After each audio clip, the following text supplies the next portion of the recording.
What if the key to transforming your reality wasn't about effort, luck, or even external actions, but something far more subtle? Neville Goddard revealed that the true secret to manifesting your desires lies in something that we often overlook: feeling.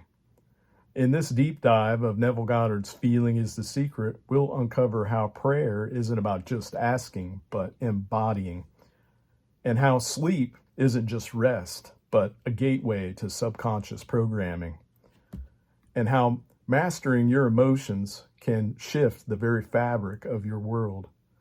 Are you ready to unlock the secret? Feeling is the secret. Chapter 1, The Law and Its Operation. Neville lays out the foundational idea that consciousness is the primary force behind all experiences, meaning that reality is not shaped by the outer world, but by the inner world or inner state. Your inner conversations with yourself are really very important. Neville explores the interconnectedness between the consciousness and subconsciousness, presenting them as complementary forces. He likens the conscious mind to the male aspect, the directive force that selects what will be impressed upon the subconscious. The subconscious mind is the receptive, feminine aspect that nurtures and manifests whatever is impressed upon it.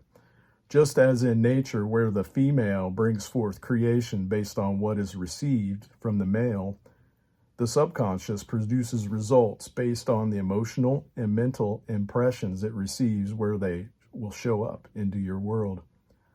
The process unfolds in a simple but profound sequence.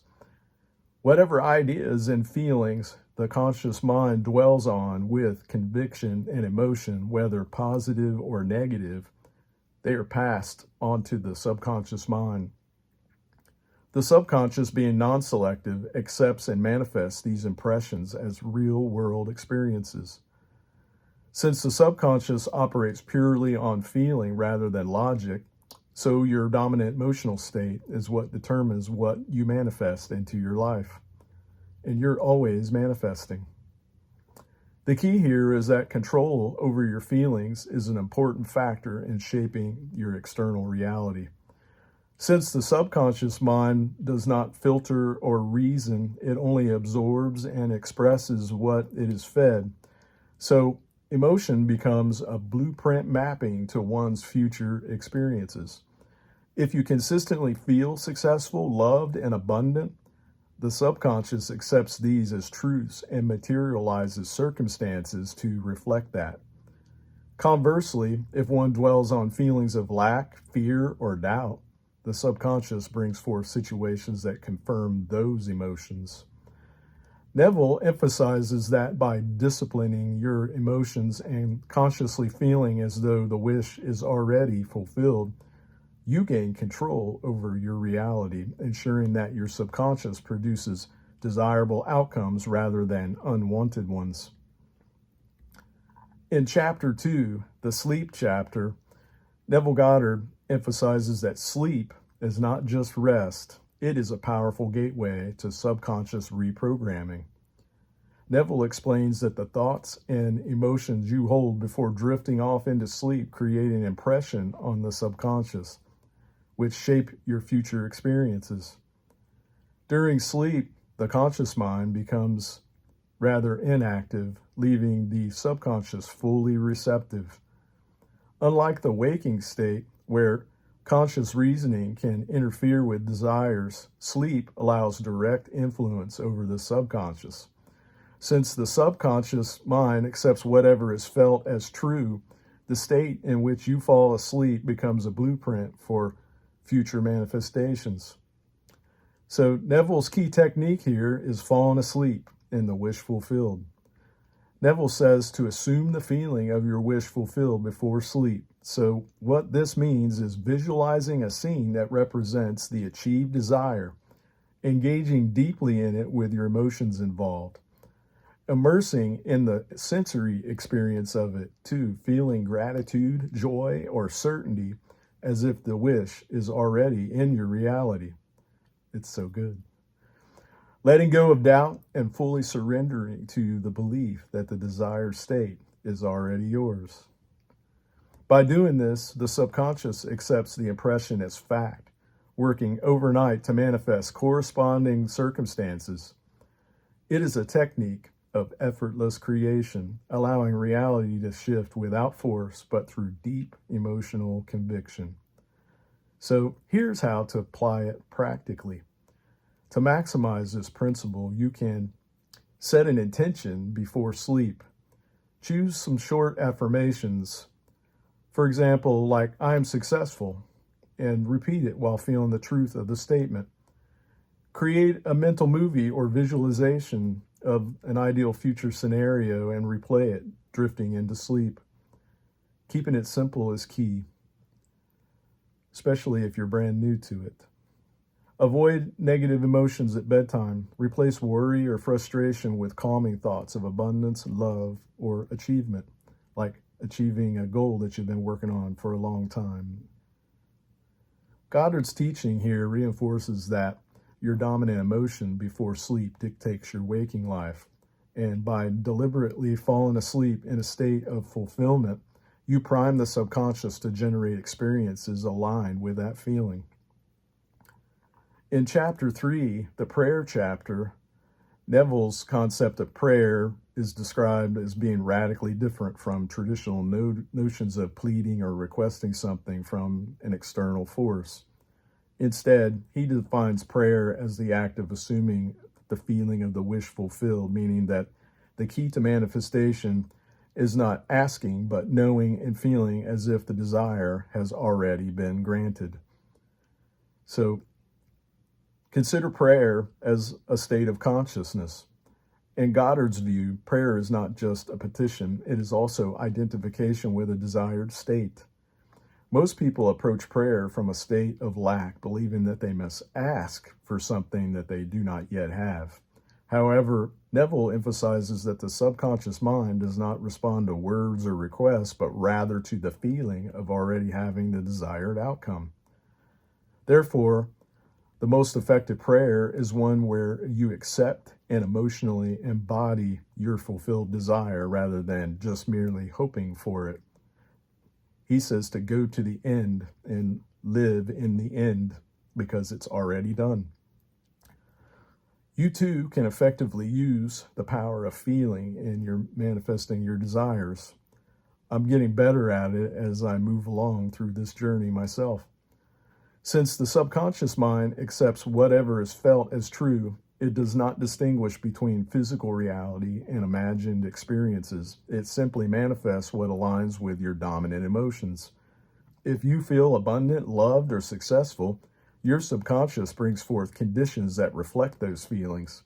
Conversely, if you pray from a state of doubt, fear, or desperation, the subconscious amplifies those emotions by attracting more of the same.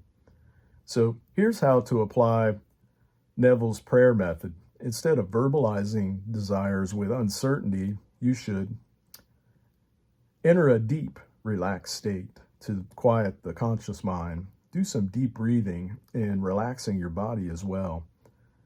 Imagine a scene, a visualization that implies the wish has been fulfilled, such as receiving congratulations for completing a major goal that you've been working on, and you're enjoying the outcome and experiencing the fruits of it. Immerse yourself fully in the emotions of that moment, joy, relief, and certainty. Sustain the feeling until it becomes natural, allowing the subconscious to accept it as truth. Let go of effort and allow the subconscious to do the work of manifestation.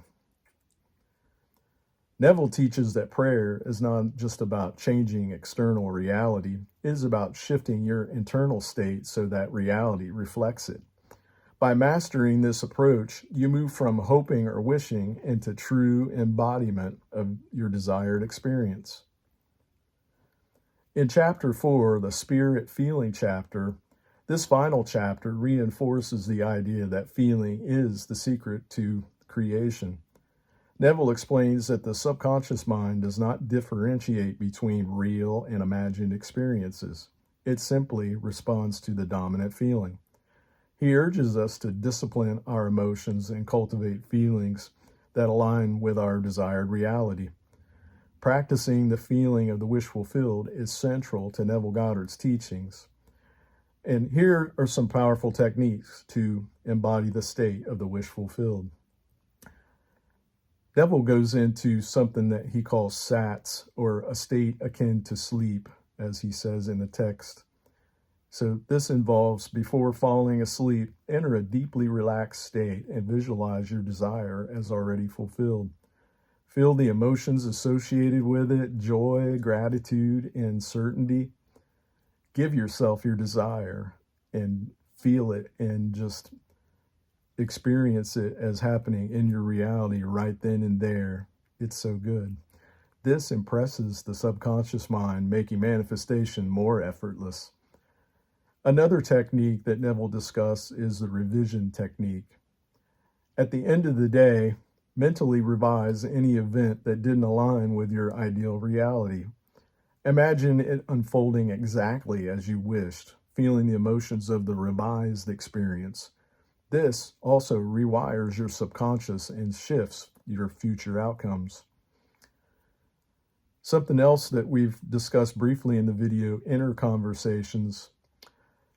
This is monitoring your internal dialogue and shifting it to reflect the reality you desire. If you want success, imagine conversations where people congratulate you.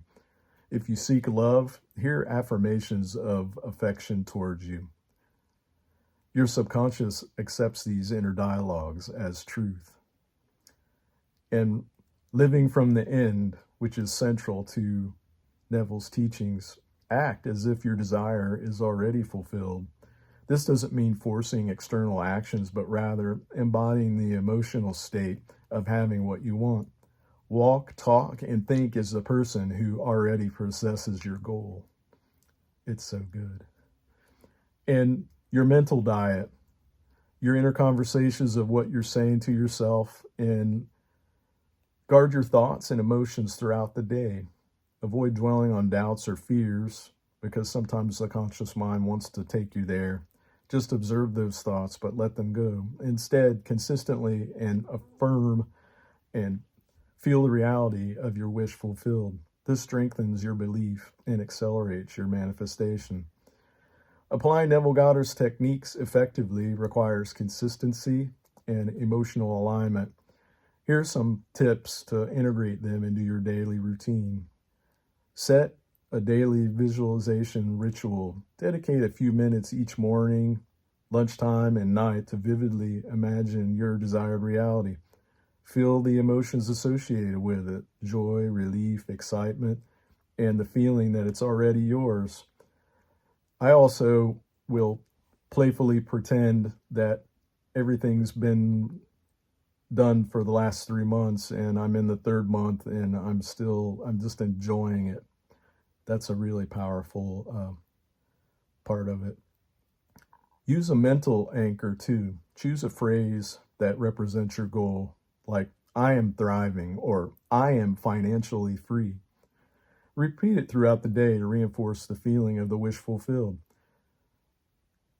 Financial abundance is something that we're all working on, and those are really great affirmations. Another technique that Neville taught, practice of the telephone technique. Imagine receiving a call where someone congratulates you on achieving your goal. Hear your voice, feel the excitement, and let that sink into your subconscious. It's fun. And revision of revising your day before sleep. If something in your world didn't go as planned, mentally rewrite the event as if it happened in your favor. Feel the emotions of the revised experience to shift your subconscious. And embody the end state.